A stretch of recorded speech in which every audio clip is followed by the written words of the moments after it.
మణికంఠ, రే నువ్వే కదరా నాకు 10,000 ఇచ్చింది. క్షమించరా, నాకు ధన సహాయం చేసిన వాడిని మర్చిపోవడం అలవాట్లేదు సార్. డబల్ నంబర్ ప్లేట్ ఉన్న కార్తో గుద్దేసింది వీడే సార్. ఆ పళ్ళు కొరకడం సౌండ్ విన్నారు కదా సార్. వీడిని ఎట్టి పరిస్థితిలో బయటకు వదలకండి, వదిలితే నన్ను వదిలేస్తాడు వీణి. నువ్వు నన్ను జైలు నుంచి బయటికి తీసుకురాగలవా? మిమ్మల్ని బయటికి తీసుకురాకపోతే ప్రాక్టీస్ మానేస్తాను సార్. మానేయడానికి నీకు అసలు ప్రాక్టీస్ ఉంటాయి కదా. మీకు ఆ భయం ఎక్కర్లేదు సార్. అవసరమైతే మంచి లాయర్ని పెట్టించైనా సరే మీకు బెయిల్ ఇప్పిస్తాను. పితపా, నేను చెప్పిన విషయాలు, లాకర్ నెంబరు కడుపులోనే దాచుకుంటావు కదా. ఎప్పుడో దాచిపెట్టి కుట్లేశాను. తదుపరి ఆ రహస్యం ఏదైనా బయటికి లీక్ అయిందంటే నీ కడుపు చీలుస్తా. పితపా, ఏది నేనేం చెప్పానో అలాగే చెప్పు. మీరే కదా సార్ బయటికి చెప్తే పొట్ట చీరేస్తున్నారు. వెరీ గుడ్, అలాగే మెయింటైన్ చెయ్యి. అలాగే. వెళ్ళు. నేను ఫీజు అడిగితే ఉంటాడంట. ఓకే.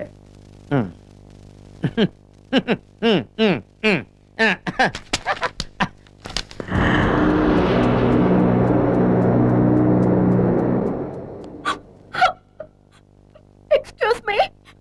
చీచా, నీకంట కన్నీరా? ఎంతైనా నేను లేడీస్ నే కదండి. నిజమే, కానీ నీలాంటి లేడీస్ కన్నీళ్లు పెడితే ఆంధ్రాలో కరెంటు ఛార్జీలు పెరిగిపోతాయి. అంతేలేండి, ఎప్పుడూ మీకు ఆడవాళ్ళంటే లోకువ. మగవాళ్ళు వెన్నుపోటు పొడిచినా కటకటాల వెనక్కి తోసేసినా పెద్దగా పట్టించుకోరు. నన్ను వెన్నుపోటు పొడిచేదేవరే? నా అనుమానం అంతా ఆ శివాజీ రమేష్ల మీదే. నాకు ఈ డౌట్ ఎప్పుడో వచ్చింది. అందుకే ఎవ్వరికీ తెలియకుండా డబ్బు మొత్తం గుట్టుగా దాచేశా. నిజంగానా? ఇంత తక్కువ టైంలో అంత డబ్బు ఎవరి హెల్ప్ లేకుండా ఎక్కడ దాచారండి? ఎక్కడంటే అమ్మ చెప్తారు. నేను జైల్లోంచి బయటకు వచ్చేంత వరకు ఆ గుట్టు బయటికి కక్కను. అది నేనేం చెప్పాను అలాగే చెప్పు. నీ బొంద, ఏం చెప్పావని అలాగే చెప్పడానికి?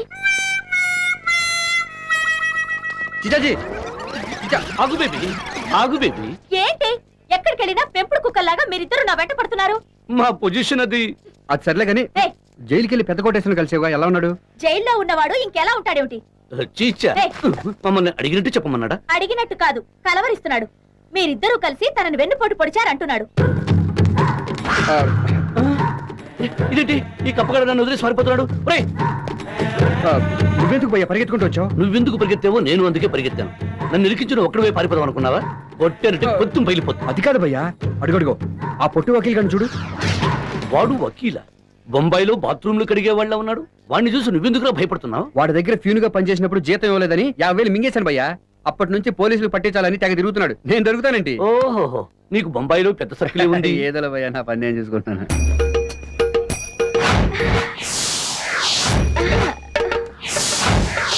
ఎక్స్క్యూజ్ మీ, యా యా, మీ ఆటోగ్రాఫ్ కావాలండి. ఫీజు తీసుకోకుండా నేనే పని చేయనే. ఫన్నీ గాయ్, మీరేం అడిగినా ఇవ్వడానికి నేను రెడీగా ఉన్నాను. నేను మీ ఫ్యాన్ ని. I see. అందుకేనేమో ఇందాక మీరు ఇటు నుంచి వెళ్తుంటే ఇటు నుంచి చల్లగాలి తగిలింది. అవును, ఈ గాలి ఆల్రెడీ నాకు అక్కడ తగిలినట్టుందే. You naughty. పుట్టింది పుకెట్ లో, పెరిగింది ప్యారిస్ లో, ఫ్రాకులేసింది ఫ్రాన్స్ లో, జర్కిన్ వేసింది జర్మనీలో. మరి బొంబాయి ఎందుకు వచ్చావు? బట్టలు తిరగడానికే? You silly guy. ఒరేయ్, ఆ చెస్కా బుడబొక్కల్లా ఎరగని మస్కా కొడుతుందేట్రా? అదే నాకు అర్థం కావట్లేదు. ఎందుకన్నా మంచిది దాన్ని షాడోలాగా ఫాలో అయ్యే డ్యూటీ మాత్రం నీదే భయ్యా. ఒరేయ్, ఓం ప్రదంగా బొంబాయి వస్తే బ్యాంకు దోపిడీ చేయించావు. ఇప్పుడు ఆ పిల్లని ఫాలో కమ్మంటున్నావు. నన్ను ఏ రేంజ్కి తీసుకెళ్ళాలనుకుంటున్నావో నాకు అర్థమే కావడం లేదు. అలా తాళం చెవు నీ చేతిలో ఉన్నట్టుగా ఎవరికి తెలియకూడదు. నా చేతిలో ఎక్కడుంటాను? ఫ్రిడ్జ్ నుంచి తీసుకుంటావు కదరా. నేను తెస్తాను అంటే ఇప్పటిదాకా నేను చెప్పింది మర్చిపోయావు అనమాట. పిచ్చి వెధవా, కూర్చో. నాన్న, అన్నా, లాకర్ తాళం చెవు నేను ఎక్కడ పెట్టాను? ఫ్రిడ్జ్ లో ఉన్న మందుల డబ్బాలో. కదా, నువ్వు ఆ తాళం చెవు అక్కడి నుంచి తీసుకెళ్లి ఇంకొక చోట పెట్టాలి. ఓ అంతే కదా, నువ్వు ఆ సంగతి మర్చిపో. కానీ అది నీ దగ్గర ఉన్నట్టు ఎవరికి తెలియకూడదు. దాసిన తర్వాత నా దగ్గర ఎందుకు ఉంటుంది? అయినా నీ దగ్గరే ఉంటది కదరా. ఎలా ఉంటది? దాచానుగా. అక్కడి నుంచి తీసుకొచ్చిన తర్వాత కదరా నువ్వు దాచేది. దాచిన తర్వాత నా దగ్గర ఉండదుగా. కంచగడతా తాళం చెవు ఎక్కడుందో నీకు తెలుసు కదా. ఫ్రిడ్జ్ లో ఫ్రిడ్జ్ లో ఉన్న మందుల డబ్బాలో కదా. ఆ మందుల డబ్బా నుంచి తీసిన తర్వాత ఎక్కడ ఉంటది?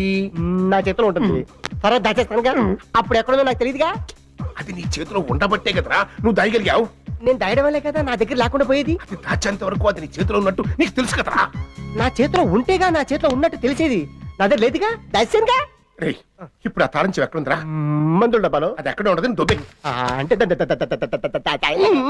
తాయద్దని కాదురా, మంతుల డబ్బాలోంచి తీశాక అది నీ దగ్గర ఉన్నట్టే కదా. అవును. ఆ విషయమే ఎవరికి తెలియకూడదు అంటున్నా. దాచిన తర్వాత నా దగ్గర ఉండదుగా. రామచంద్ర, నిన్ను చంపి నేను పర్మనెంట్ గా జైలు ఉండిపోతారా? రే, ఎట్లా జరగాలని జరుగుతుంది, వెళ్ళిపో. ఎందుకంత సీరియస్ అయిపోతావు? ఒక్క మాట చెప్తున్నాగా. ఒక్క మాటలో చెప్పడం ఏంట్రా? 100 సార్లు చెప్పారా? అయినా నీకు అర్థం కావట్లేదు. వెళ్ళిపోరా నా చూడా, వెళ్ళిపో. ఎన్ని తెలివితేటలు ఉండబట్టే నిన్ను జైల్లో అర్థమైంది, నువ్వు వెళ్ళిపో.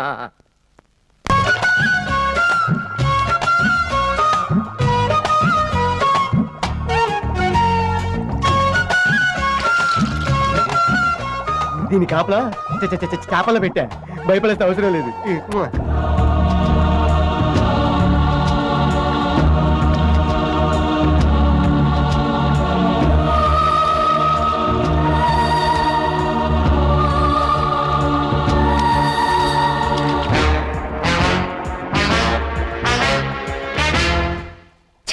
మస్కా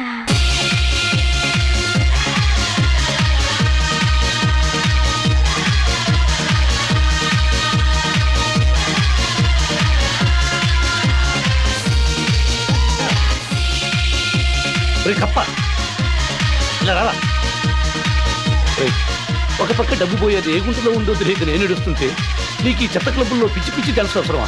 పద ముందు దాని సంగతి చూద్దాం. ఆ బ్యాంక్ డబ్బు పోతే ఇంకో బ్యాంక్ లో కనవేద్దాం. दिन के पहले नेशनल बावर्ची बैंक में एक बहुत बड़ी चोरी हुई है। आज पुलिस ने आंध्रा के पेद्द कोटेश्वरराव नामक आदमी को गिरफ्तार किया है। पुलिस ने उन्हें रिमांड में भी भेजा है। इस जुर्म में उनके साथ और 2 आदमी और एक औरत के लिए पुलिस ने रेड अलर्ट अनाउंस किया है। इनके बारे में सूचना देने वालों को पुलिस ने 5 लाख का इनाम घोषित किया है। आज ఒరే కప్ప, అయ్యా, ఆ పెద్ద కోటిగాడు అన్నం తింటున్నాడా, పలావ్ తింటున్నాడా? వాడు పోలీసులకి మన గురించి మొత్తం చెప్పేశాడంట. అయ్యో. పోలీసుల పహార కూడా మొదలైంది. ఇక మన బతుకు బ్రెడ్ బటర్ జామే. ఓంప్రదంగా పోలీస్ సైరన్ కూడా వినిపిస్తుంది. ఇప్పుడు ఏం చేద్దాం?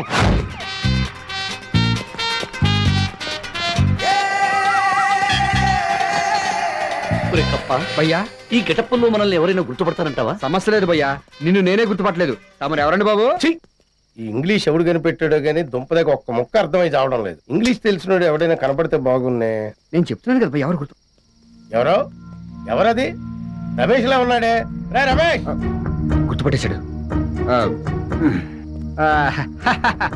కూచోళ్ళ గెటప్ లేంట్రా, ముష్టోళ్ళ దగ్గర డబ్బులు కొట్టేసి వాళ్ళగా. థ్యాంక్స్. బ్యాంకు దొంగలేంగా. అదే పైన మంచు తలకు తగిలితే వస్తుందని ఈ పాగా. రాత్రిపూట ఈ నల్లకాళ్ళు చూడంటావా? మెడ్రాస్ అయి బెంగళూరు గుండా బాంబే వచ్చేసినట్ట, అందుకని. అది సరే గాని రాజా గారు మనోడు అమెరికా నుంచి టెలిగ్రామ్ ఇచ్చాడు, కొంచెం చదివి పెట్టు. Coming after 6 months.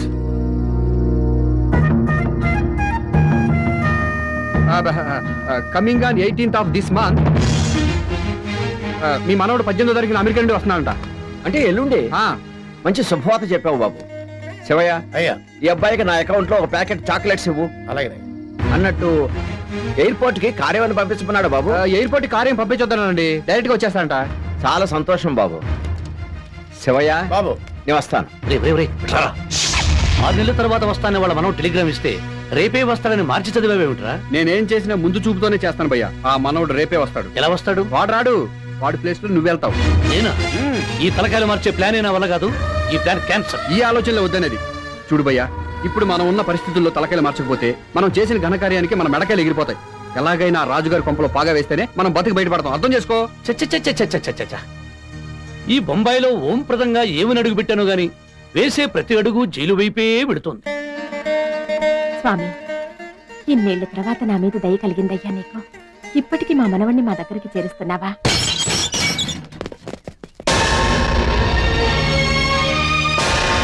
ఎవరది? భయ్యా వెళ్ళు. कौन है? कोई भिखारी है तो आज नहीं, कल आना. అబ్బా భయ్యా, ఆ ముసలోడు మనల్ని ముష్టోడు అనుకుంటున్నాడు. బుజ్జి నేను చెప్పయ్యా, ప్లీజ్ ప్లీజ్ భయ్యా. చెప్పు. ఎవరు? నేను బుజ్జిని తాతయ్య. బుజ్జి, వచ్చేసావా నాయనా? నాయనా, జగదీశ్వరి, జగదీశ్వరి. ఏంటి భయ్యా ఇది? ఒరే రమేష్, అబద్ధాలని చెనెక్కుతూ ఆకాశంలోకి వెళ్తున్నావు. అక్కడి నుంచి జారితే పడేది పాము నోట్లోనే.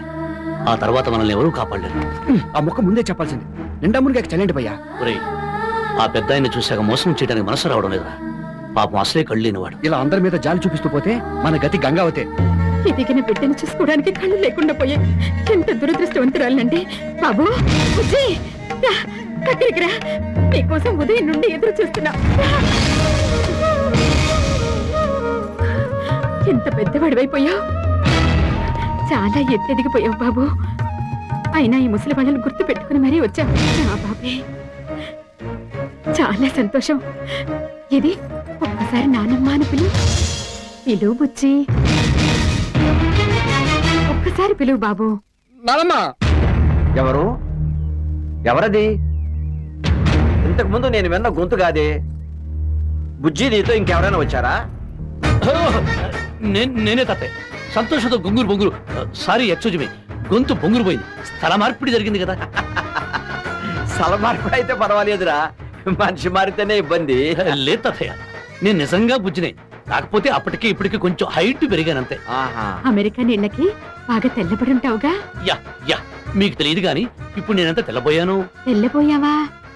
అదే తెల్లబడ్డా. రా బాబు లోపలికి. ఇంకా నీ దగ్గర చాలా కబుర్లు వినాలి. అమెరికా విషయాలన్నీ నా దగ్గర చెప్పాలి. నాయనమ్మా, ఏంటి బుజ్జి? నేను వెళ్ళి ట్రంక్ పెట్టి తీసుకొస్తాను. సరే సరే. ఏమండి, ఆ, ట్రంకు పెట్టంటే ఏమీ లేదు, సూట్ కేసునే ట్రంక్ పెట్టాను కూడా అంటారు. లంకంత ఇంట్లో దిక్కులేని పక్షుల్లా మమ్మల్ని వదిలిపెట్టి నువ్వెక్కడో ఉండడం న్యాయంగా ఉందా బాబు? అంటే మీకు సైనికులు లేరా? సైనికులా? అదే సర్వెంట్స్. సర్వెంట్సా? మొన్నటి వరకు శాస్త్రాన్ని ఒక తాగుబోతే అదొని పనిలో పెట్టాం. వాడు తాగి న్యూసరీ చేయటమే కాకుండా ఇంట్లో ఉన్న వస్తువులన్నీ అమ్మి తాగటం మొదలు పెట్టాడు. లాభం లేదని ఇంట్లో నుంచి తరివేసేసి. శాస్త్రి అంటే అదే అప్పుడప్పుడు నీకు ఉత్తరాలు రాస్తుండేవాడే. వాడు నాకెందుకు తెలీదు. మొన్న బ్యాంక్ నుండి వస్తుంటే చూశాను. ఏమిటి, శాస్త్రం చూసావా? కాదు. వాడు రాసే ఇంగ్లాండ్ లెటర్ చదివాను. ఆహా. బుజ్జి, నువ్వు ఫోన్లో మాట్లాడిన దానికి ఇప్పుడు మాట్లాడుతున్న దానికి నీ గొంతులో చాలా మార్పుందే. టెలిఫోన్ వైర్ల డిఫెక్ట్ నాయనమ్మా. ఓ, ఇండియాలోనే కాదు, అక్కడ కూడా తవ్వుతున్నారు గోతులు. తాతయ్య గారు, ఏమిటి బుజ్జి? ప్రయాణ బడిలెక్కలు అలసిపోయినట్టున్నాను. ఆ, పైకెళ్ళి 2 చెంబులు పోసుకొస్తా. అలాగే. నువ్వేం మారలా. ఇదిగో ముంబైలో ఉన్న స్పెషల్స్ అన్ని తెప్పించాను. నువ్వేవీ వదలకుండా తినాలి. ఎందుకు తినం? ఉమ్. 2-3 డేస్ అయింది తిని. ఇద్దరం కలిసే లాగించేస్తాం. ఇద్దరా? అదే ఇద్దరు కలిసి తినే తిండిని నేను ఒక్కడిని బొర్రు లాగించేస్తాను అని. అబ్బో! ఏంటి భయ్యా ఇది? ఇక్కడ ఎలా మాట్లాడాలి, ఎలా ప్రవర్తించాలి అని రిహార్సల్ చేయించి మరీ తెచ్చాను. ఇక్కడికి వచ్చిన తర్వాత నా ప్రాణంతా పప్పులో కలిపి నిన్ను కమిట్ చేద్దామని వస్తే నా బాడీ వాళ్ళకిచ్చి నన్ను కమిట్ చేసావు. అసలు నేనేం చేశాను? Sorry excuse me. నువ్వేగా సొంత నాయనమ్మ సొంత తాతయ్య అయినట్టు వాళ్ళని కౌగిలించుకున్నావు. వాళ్ళేమో ఊ ఊ అని ముద్దులు పెట్టుకున్నారు. ఏది ఏమైనా మన పనులు పూర్తయ్యే వరకు తెరచాటు నటన చేయాల్సిందే. బాడీ నాది, వాయిస్ నీది. నా వల్ల కదరా, కష్టం. ఇరికించేసావుగా. మనం తల దాచుకోవడానికి దోచుకోవడానికి సరైన ప్లేస్ ఇది. లాంగ్ లైఫ్ కోసం వచ్చాంరా. మందు తాగితే షార్ట్ లైఫ్ అయిపోతుంది. అది సరే కాని భయ్యా, మన ఇద్దరిలో ఎవరు ఒంటరిగా దొరికినా రాజస్థాన్ ఎడారిలో ఒంట్ల మీద ఎక్కిచ్చేస్తారు. ఒరే రమేష, అయితే మన గతి గంగావతి అయిపోతుంది అన్నమాట.